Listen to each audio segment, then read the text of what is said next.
Hey everyone, this is MusicTechHelpGuy, and welcome to part 22, the final part of my pop EDM production series in Logic Pro 10.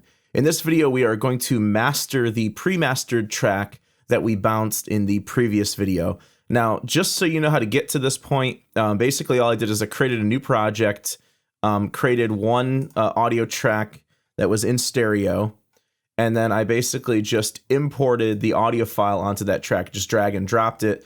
Here's the audio file right here. I drag and dropped it into the session. Now, if you buy the full session content with all of the videos, which I'm going to post right after I post this video, kind of like I did at the pop rock mixing series, you can, if you want, you can download just the session content, or you can download all of the session content plus all of the videos, so you don't have to watch them on YouTube if you don't want to. In that set of videos and session content, I'm going to include all the session content, all of the videos, as well as the pre-mastered file. So if you want to sort of jump ahead to the mastering part of the session or the series, you can do that. So that will be there, just so you know. The reason why I'm not doing this on screen is because when you drag and drop a file in to a new session, it'll ask you if you want to change the sample rate of the file or of the session. And when it does that, you're going to want to say change session. You want to change the sample rate of the session to match that of the file, 48,000. If I do that while I'm doing a video capture, it'll actually screw up my video capture. So that's why I've already started here. But just so you know, you're going to change the project sample rate to 48K to match that of the file. So when it asks you that, hit change project. All right, so the first thing we're going to do is just do some basic trimming. I'm just going to turn off my snap. Let's give this a listen. Let's see where the sound more or less starts. I'm just going to watch the meter and hit play. So it seems somewhere in like here we start getting sound. So let me just sort of lob this off, pull this forward, put just a really tiny fade on it. Okay, that's fine. We're going to add a more drastic fade in just a moment. And then at the end, let's find the end point to trim this up at. I like to get to a point, if it's like a song like this that has like a long reverb tail or something like that, I like to kind of let the sound die down to a point where it's almost unaudible, and then count to 3.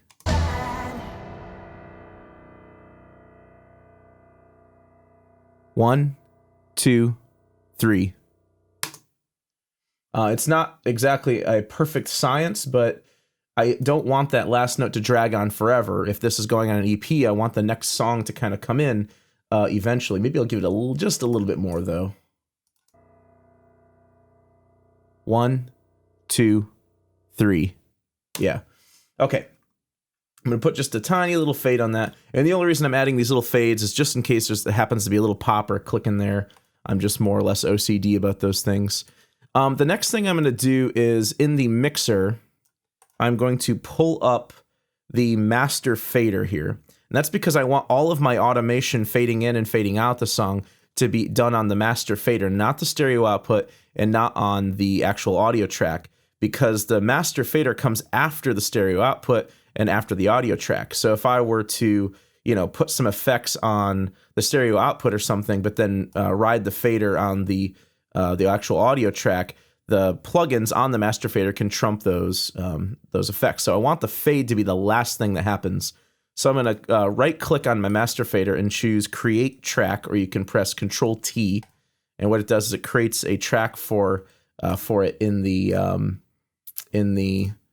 Arrange window. And I'm just going to hit A to pull up automation. Make sure that the master fader is set to Unity. Make sure everything is set to Unity, for that matter. And then we're just going to click, and then click to create a bit of a fade.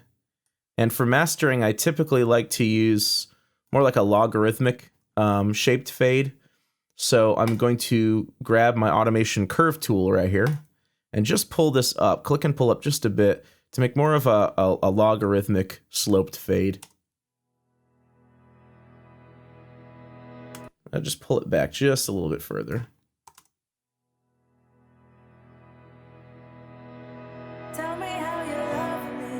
Cool. Let's go to the end now. Somewhere about halfway, a little more than halfway into the last note here, I'm going to create another fade. And at the tail end here, I am going to give it a little bit of room because I do want a little bit of absolute silence before the next track. If this is, again, going on an EP or an album. So I'm going to pull this down. Leave just a touch of silence there. Maybe pull this forward just a little bit more.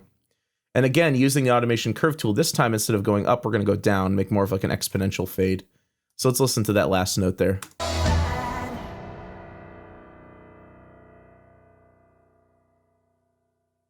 One, two, three. So it looks like we can actually extend the fade a little bit more this way. One, two, three. Next song. Cool. All right, so that's just fading and trimming. Very simple.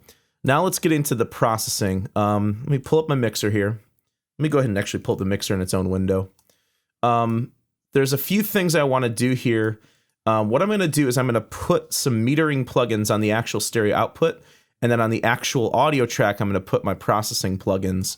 So I'm just going to put them all on and bypass them on one by one, and then we'll go through each one. So I'll kind of do like a simple explanation as I add them. So on the audio track, the first thing we're going to add is under EQ, the linear phase EQ, which is a linear phase equalizer. It handles phase issues between the bands better. So we're just going to use this to more or less control the bass, the sub-low bass. The next thing we're going to add is under specialize, it's the exciter. This is going to give us some harmonic enhancement. And then after the exciter, we're going to add the multipressor. It's a multiband compressor. We're going to use this to more or less shape the tone of the song and balance some of the mid-range against the high end and the sub-low end. Then I'm going to add the stereo spread. This is under imaging, stereo spread.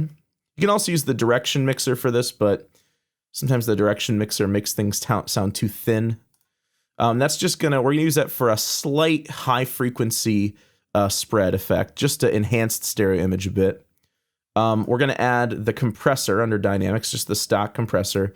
And we are going to use the classic VCA circuit for that. And this is more or less just for a little bit of color, a little bit of glue. It's essentially going to be our substitute for a bus compressor because Logic doesn't come with a dedicated bus compressor. And then very last, we're going to add the adaptive limiter, which is under dynamics as well. And this is going to be our master limiter, our master brick wall limiter that we're going to use for basically volume. On the stereo out, I want to add 3 plugins more or less for metering. The first one, it's under metering, obviously, is the correlation meter.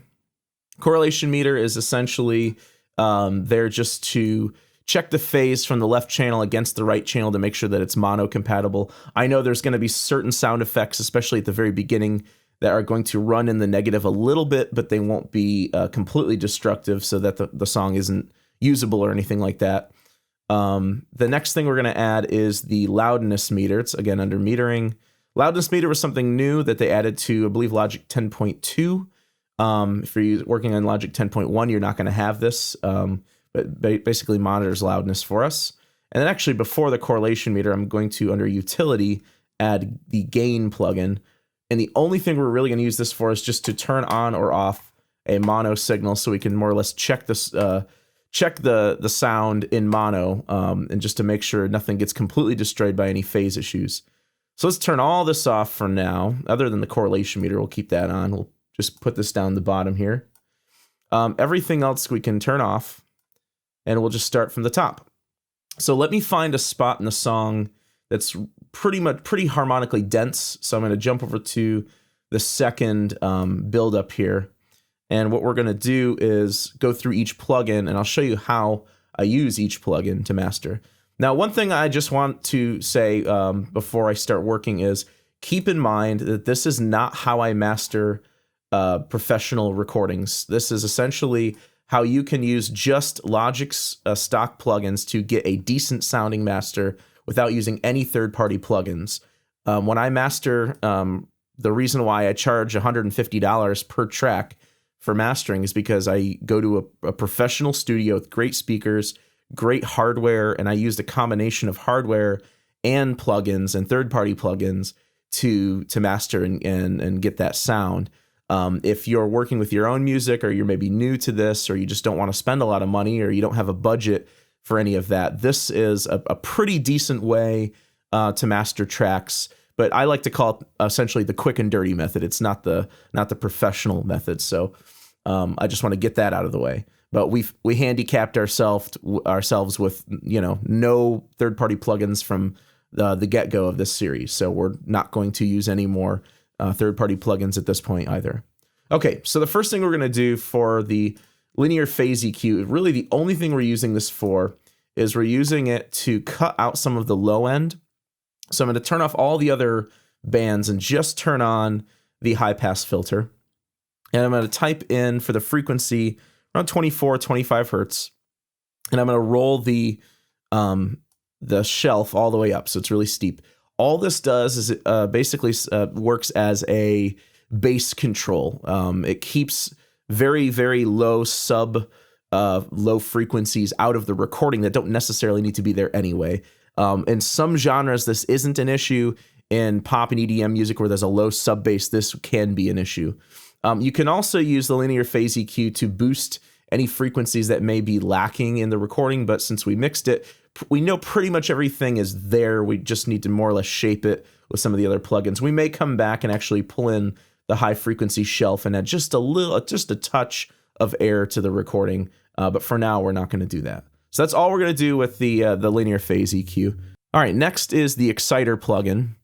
With the exciter, essentially what this is a harmonic enhancer. What you can do is you can turn off the dry signal and you can just hear the harmonically enhanced signal. There's two colors as well. They sound slightly different, and you can also adjust what frequency you want the enhancement to start at, and essentially it rolls off a filter below that frequency. I want sort of instead of like a high frequency, high mid frequency boost like I do in most songs, I kind of want like a low mid frequency boost just to give it a little bit more body. So I'm going to put the frequency sort of like in the mid 300s, let's say like 350, 340. And I'm going to turn the dry signal off for now and roll up the harmonics, and you'll hear the saturation that we're getting minus the dry signal, and then we'll add the dry signal back in.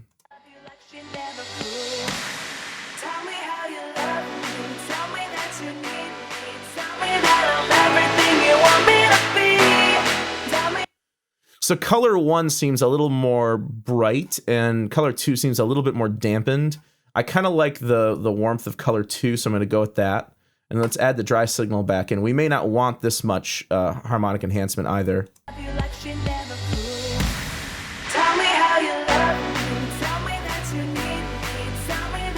Yeah, we don't want to overdo it, just a touch. So this is without it.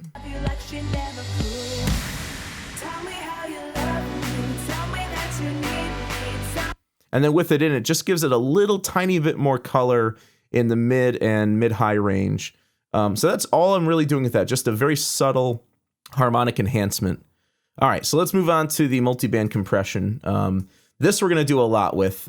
Basically, what I like to do with this type of music is I like to really think about this as three or four different controls. I've basically got my sub bass, I've got my bottom bass, or mid-range bass, my mid-range high focus, and my high-range air. And that's what each of these four are going to be. But I don't like their positions right now. For the sub bass, I really want this to be more like 100 hertz and lower, like truly sub bass. For the next band up, I'm going to pull this down just a touch. There we go. I want to limit the medium-low band a little lower. And I also want to pull down the air a touch. There we go. So we've got our bands a little better distributed now. Let's just solo out the low frequency band and listen to that by itself.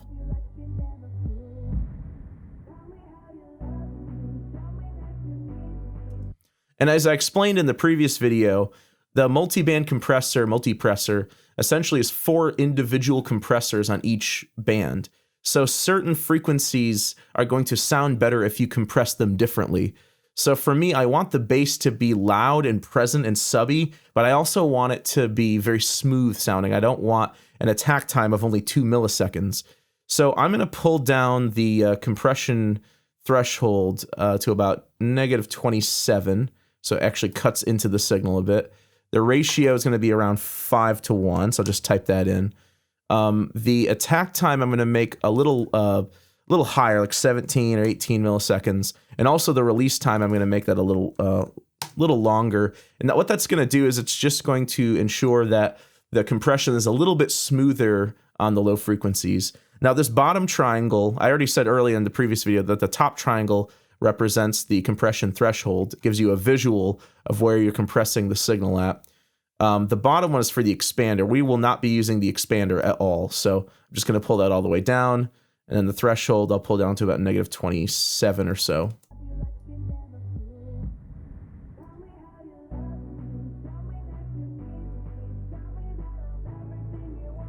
And again, you see two different meters there, one that's light blue, one that's dark blue. The light blue is the input signal, the dark blue is the output signal. It's the resulting signal of our compression.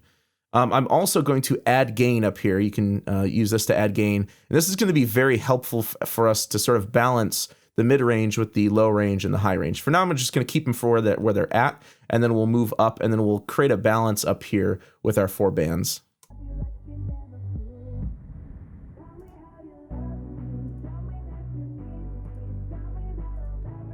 So with it bypassed, it's a little brighter, a little more in your face, but when with this in, it's the bass is a little more subby and a little more focused. All right, so let's move up to where I'm actually going to skip the middle 2 bands for now. Let's move up to the top end. This is going to be our air. It's going to be our high frequency emphasis.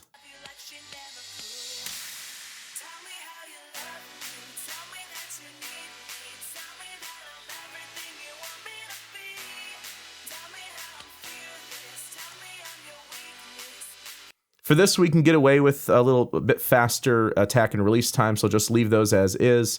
I pulled down the threshold quite a bit, down to -32. I'm going with a 5:1 ratio with this one as well.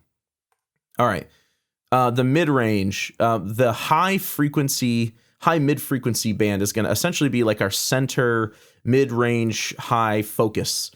So this band, we're actually not going to compress at all. So I'm going to pull the ratio down to 1 and pull the threshold all the way up, and we essentially have 0 compression happening on that band.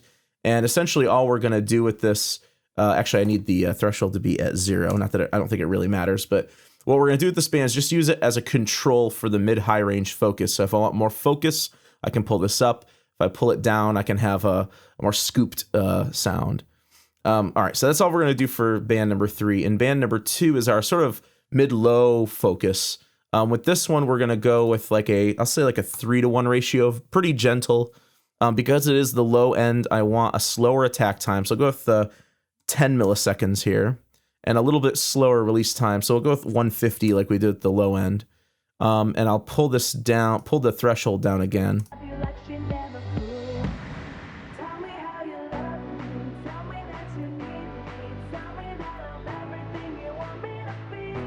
All right, so let's hear this with everything in, and then I'll cut out the multipressor and then cut it back in.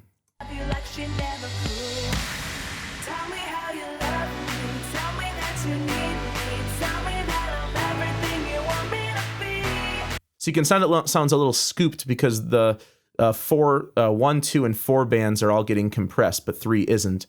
So let's make up for that by keeping band number 3 roughly where it was before, just maybe a little boost, and then boosting the other 3 bands to make up for it. So the low end, we want quite a bit of low end, a little bit less of the mid-low end, which gives us, when you pull this down, you can get more or less boxiness in the recording. And then the high band is going to be our air, so we want to pull that up.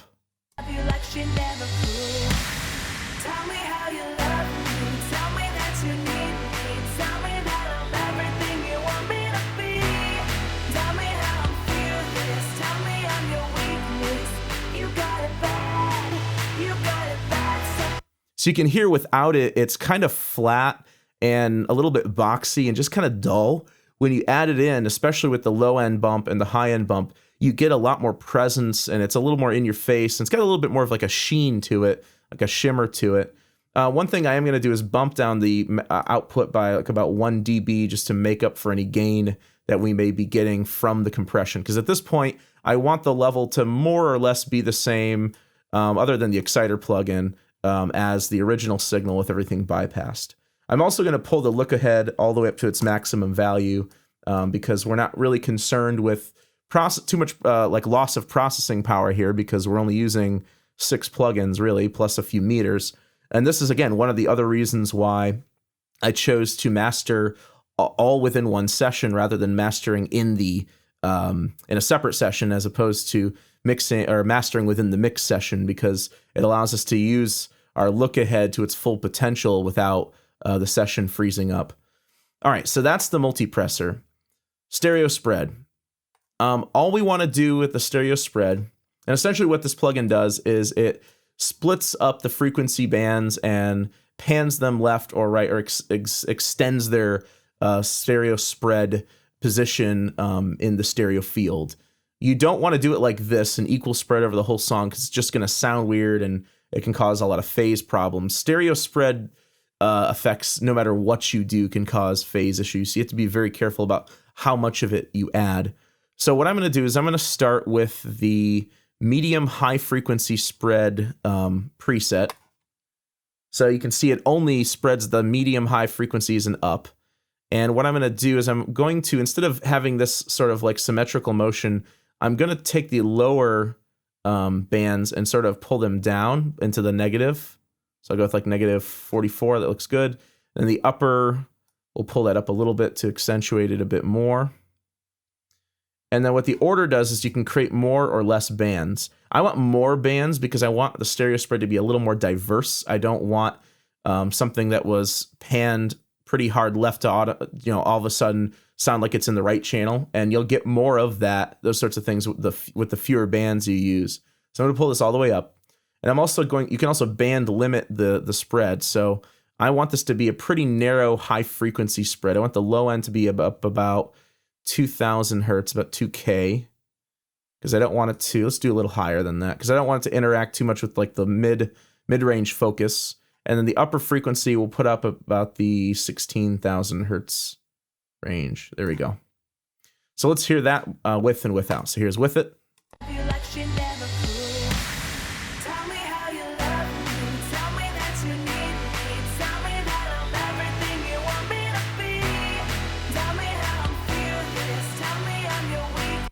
Very, very, very subtle stereo spread effect. Nothing that's major. All right. The last thing before our limiter is the compressor. Now, the only reason I'm using this, again, is because Logic does not have a dedicated bus compressor. And one of the things I like to do in mastering is I like to have a master bus compressor before the limiter, because this sort of glues the track together and gives it like one more stage of very gentle light compression, just to sort of glue the track together a bit. If you're using hardware that's got great transformers in it, it can kind of add some tone to it and shape the tone a bit, as well as it serves as a function for adding additional output gain before the limiter. If we find that we're having to hit the limiter too hard for gain, I can actually add a few dB of gain at the compression level without clipping still. So for this, I'm going to use a threshold of just above -20. Ratio is going to be just below 3:1, so very gentle. I'm going to turn off the makeup gain. As you guys know, I don't like using that. Distortion, you can try playing with these and see what sort of tone you get out of them. If you like the tone, you can go with it. I'm going to turn it off because I don't really like it. I'm going to keep the limiter off because it doesn't really matter. Input gain is going to be 0. But what I am going to do is I'm going to blend the input and output signal. And basically what this does is it applies parallel compression to the track. So when this is all the way down at input, you're hearing the dry signal. All the way up at output, you're hearing the fully compressed signal. So I want to have like the punch of the original, but the warmth and compression from the compressed signal. So I'm going to put this just a hair lower than halfway. Let's see what that sounds like.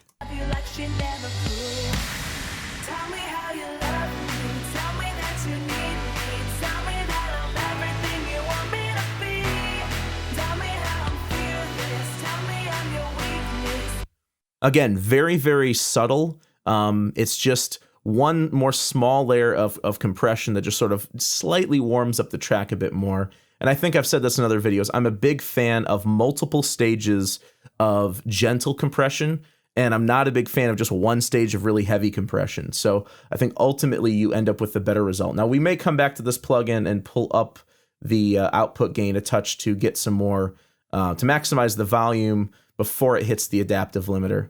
All right, so let's pull up the adaptive limiter.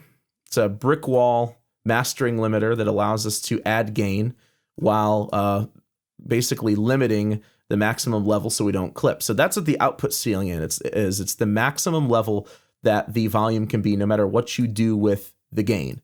So what I like to do is put this on negative 0.1. So it's just one tiny little increment lower than clipping. I like to turn on the true peak detection. I'll be honest, I'm not 100% sure mathematically what that does, but it tends to handle peaks a little bit better. Although when you do turn it on, sometimes it will still clip when your out ceiling is at 0. So I like to put just a little bit extra, somewhere between negative 0.1 and negative 0.3, a little bit more headroom just on the very top end so it doesn't clip. So I believe it handles the actual peaks better, and it helps with truncating the signal too much and still maintaining some punch and dynamics on your most peak areas. So I'm also going to turn on the remove DC offset. In some of my other mastering videos, I went into the actual file editor, track editor, and manually adjusted the DC offset. DC offset basically centers the waveform on the center line, and that has nothing to do with pan. It has to do with the electrical signal. If you end up with a signal that is slightly high or low, like as a voltage on the line, DC means direct current, that's the line. You can end up with a signal that maybe gets truncated on the top but not on the bottom, and therefore is unbalanced and doesn't maximize your overall volume. So basically, just turn it on. It's just good. It's just good measure. I mean, most of the time, most tracks will have less than 1%, sometimes less than 0.5% of DC offset, depending on what plugins you ran it through, depending on what hardware you ran it through. Usually hardware will result in more DC offset than plugins will, but it's just a good measure to turn that on. It gets you a tiny little increment of extra gain in the end, and it just centers the waveform on the DC line. So that's all it does. So the next thing I'm going to do is pull up my loudness meter. I don't want to spend the whole video going over what the loudness meter does, because I did a whole video on the loudness meter. So if you want to see that, just search up MusicTechHelpGuy loudness meter. You'll find it. And I go through exactly everything it does. But essentially, it allows us to reference our overall loudness level in LUs, that's a loudness unit. LUFS means loudness units full scale. Now, in modern music, LU levels tend to hover around -10. So the higher the number, the closer we get to 0, the louder the track is. The further down you get, like -30 or something, the softer the overall loudness is, the perceived loudness is. So I like to just move the little orange bar up to -10 for mastering pop and modern music. And then I just like to monitor one of the louder sections of the song, like where we're at now, and just make sure that the overall integrated loudness level is roughly -10. And that is going to make the track sort of be at a competitive loudness level with other tracks that are out on the market, with other music that's out in the market today. You want to be careful not to over compress the music either, because you can end up with something that's very loud but has no clarity whatsoever. You can ruin your track. So what we're going to do is play this section and pull up the gain. I'm going to hit start to start metering, and then I'm going to be hitting reset here and there to reset the meter to find a good spot. And like I said before, we may come back into the compressor and actually pull up the output gain a little bit so we don't have to rely so much on the adaptive limiter for all of our volume.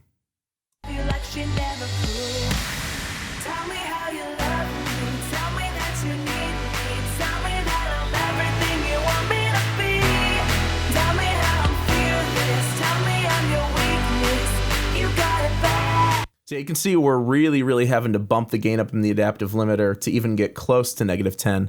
So what I'm going to do is actually just bypass the adaptive limiter for a second, pull up the output gain a few dB on the compressor, and just make sure we're not clipping at all.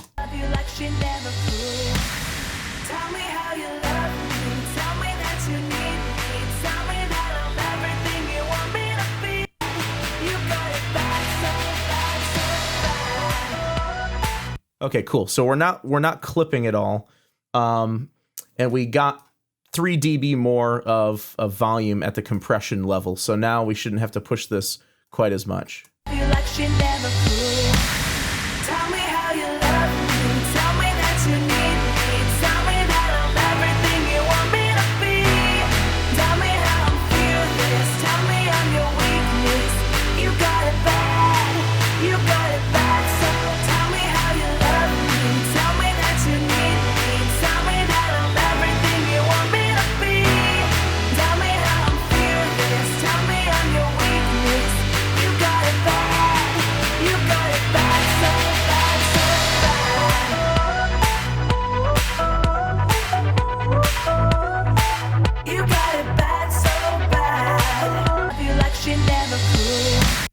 All right, cool. So it seems to be hovering around -10 plus or minus like a half a dB or half an LU.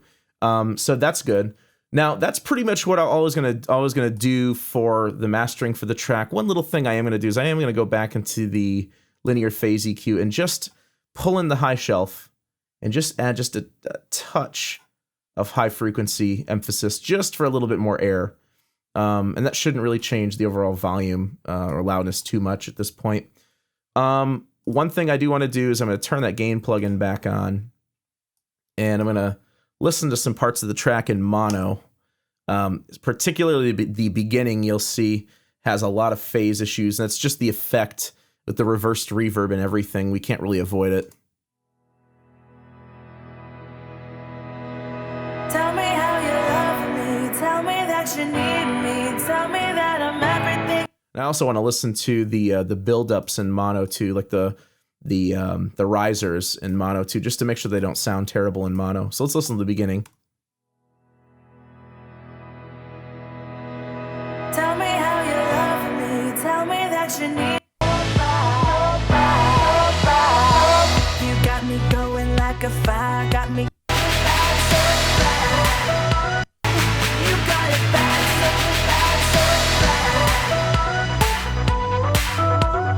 Yeah, so we're okay in mono. It's not perfect, but we lose some of the stereo width. In the beginning, we lose some of like that pitch effect that we added on there. But it's to be expected with effects like that. All right, so the last thing we need to do once we're okay with the master is I'm just going to click on it. I'm going to pull down my second toolbar. I'm going to click Set Locators. And what this does is it also defines the range of the bounce. I'm going to hit Command B to bounce it out. I'm going to bounce both a PCM type uncompressed file, that's the file that you'd send to CD Baby or whatever distributor you have, or burn to a CD. I also like to burn a high quality MP3 as well, just to have it for SoundCloud and things like that. The file format we want to use is WAV. That's the most standard uncompressed audio file. That's what most distributors accept as WAV files, or sometimes AIFF files. Core audio files are a little less common. The resolution by default will say 24-bit, but since we are going to send this out for distribution, maybe burn to CD, most distribution companies only take 16-bit files still, unfortunately. Sometimes what I'll do is I'll bounce a 16-bit and a 24-bit master just to have both, just for maybe future compatibility if iTunes or other distributor companies start taking 24-bit files. So we'll talk about dithering for that in just a second.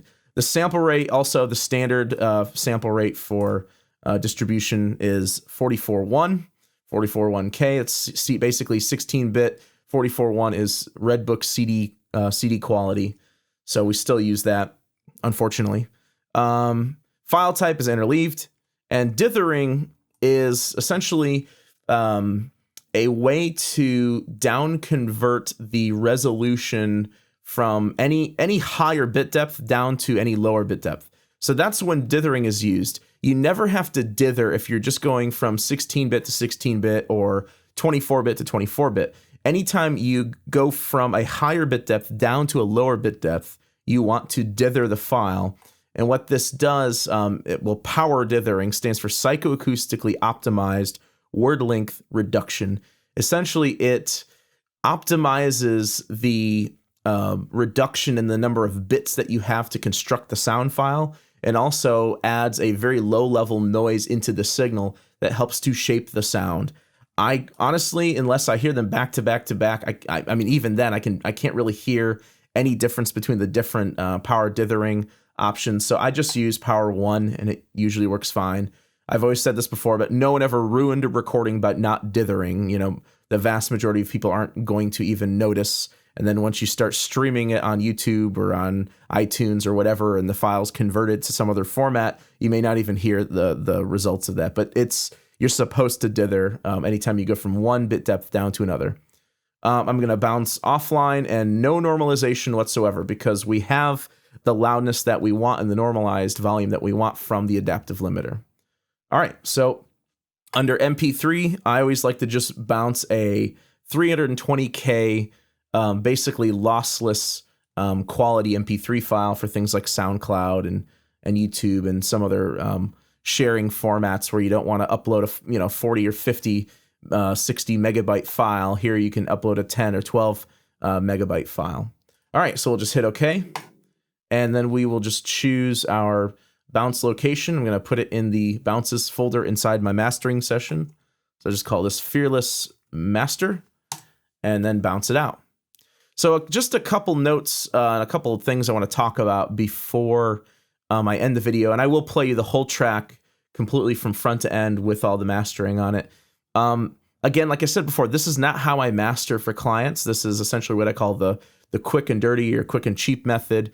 You do get a good result from it. You can achieve loud volume levels, and you can achieve a very present saturated mix, but there are third-party plugins that work better than this. There's a lot of hardware that I prefer over this as well. Perhaps if you guys want me to, I'll do like a bonus video on that, like how would I master this track with third-party plugins or Isotope Ozone or something like that. So let me know if that's something you guys want to see. Second, I just want to thank everyone who has purchased the multi-track session content and everything. It really helps support the channel. That and anyone who's donated on Patreon, it really helps keep the channel alive. As you may have heard, there's a lot of crap happening on YouTube right now, and advertising, and YouTube channels losing a lot of money through advertising because of certain companies boycotting YouTube advertising. It hasn't affected me too much. I've seen about a 30 or 40% drop since November, although November, December tends to be like my high period anyway. But thank you everyone who's supported through Patreon and downloading these sessions. After I post this video, I will make sure to post a complete set for the whole series where you can download all 22 videos with no ads on them whatsoever. High 1440p resolutions, the 30 hertz, 30 frames. And then it'll also include the session content as well as the pre-mastered version.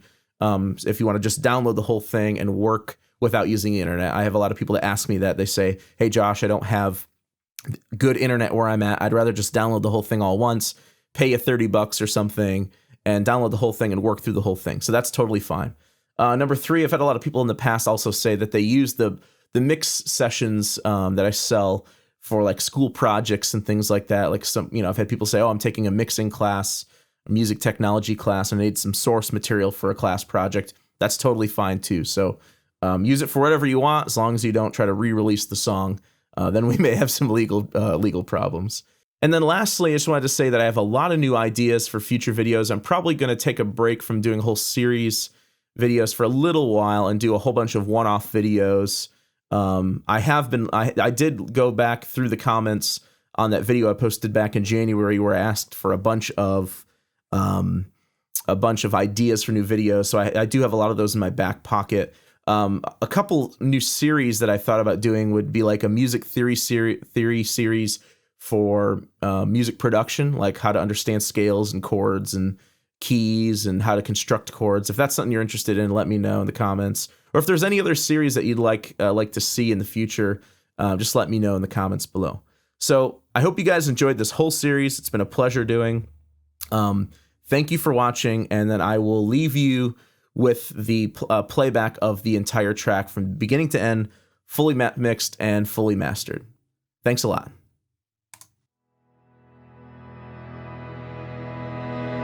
Tell me how you love me, tell me that you need me, tell me that I'm everything you want me to be. Tell me how I'm fearless, tell me I'm your weakness. You got it bad, you got it bad, so bad, so bad.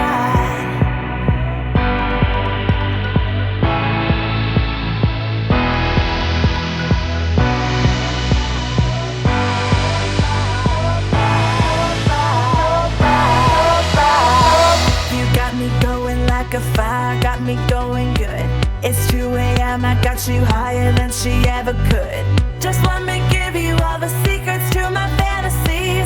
I promise every night that I will have you begging please. You got me going like a fire, got me going good. I promise every night I'll treat you like she always should. You got me going, got me burning, got me going good. I promise every night I love you like she never could. Tell me how you love me, tell me that you need me, tell me that I'm everything you want me to be. Tell me how I'm fearless, tell me I'm your weakness. You got it bad, you got it bad, so bad, so bad.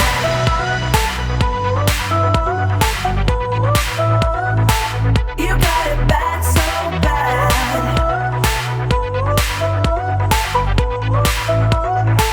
You got it bad, so bad.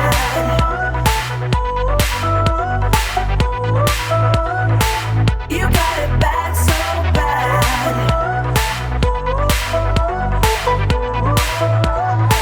You got it bad, so. We keep on rolling like a fire, like we always should. There's no one else I'd rather be with, but you know I could. It's 3 a.m. I got this feeling I will never leave. Just tell me everything that you could ever want from me. You got me going like a fire, got me going good. I promise every night I'll treat you like she always should. You got me going, got me burning, got me going good. I promise every night I love you like she never could. Tell me how you love